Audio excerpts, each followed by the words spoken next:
Откако се појави коронавирусот и во нашата држава, многу економски гранки доживеа колапс, посебно оние кои имаат тесна соработка со странски компании. Се намалува обемот на работата, се отпуштаат работници.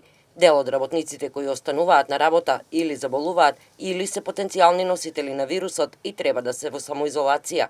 За овие проблеми претходната влада спроведе мерки кои требаше да помогнат на предпријатијата при исплати на плати.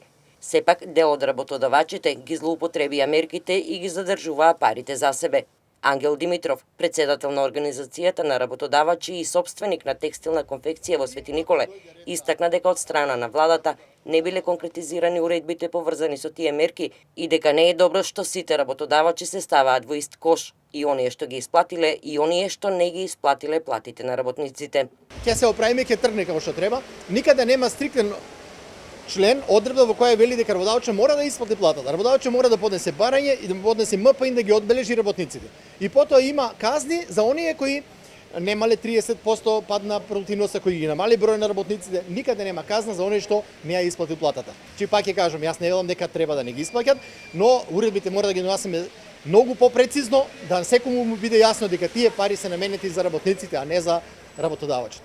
Тоа што техничката влада излезе со список на компании кои не ги реализирале мерките, според Димитров е добро, бидејќи се знае од кои градови се компаниите кои не ги реализирале мерките. Тој додаде дека на списокот немало текстилни компании. Сепак, мерките, особено оние кои беа за задржување на работните места, престанаа заклучно со месец јуни.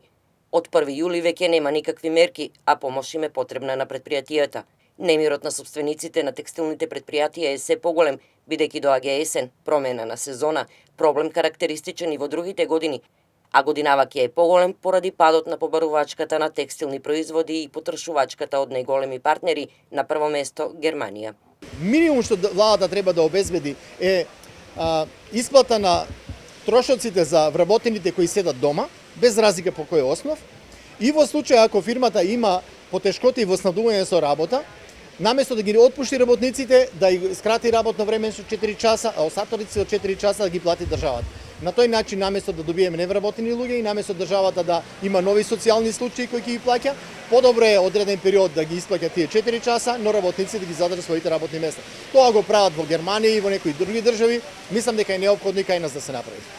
Новата влада се уште не е формирана и не се знае кога ќе се формира, а помош на предпријатијата им треба. Пред се за работниците кои се позитивни на COVID-19 и кои се на товар на работодавачот, бидејќи 30 дена боледување е на терет на работодавачот. Потоа, за луѓето кои се во изолација, работничките кои ги чуваат малите деца кои не одат во градинка, тоа се е на товар на работодавачот, вели Димитров, и во услови кога нема никаква помош, работодавачите ќе имаат големи трошоци. Дали така наречениот втор бран ќе донесе и поголеми проблеми, затворање на повеќе предпријатија ќе зависи од брзината на формирање на влада, но и нејзиното ефикасно работење.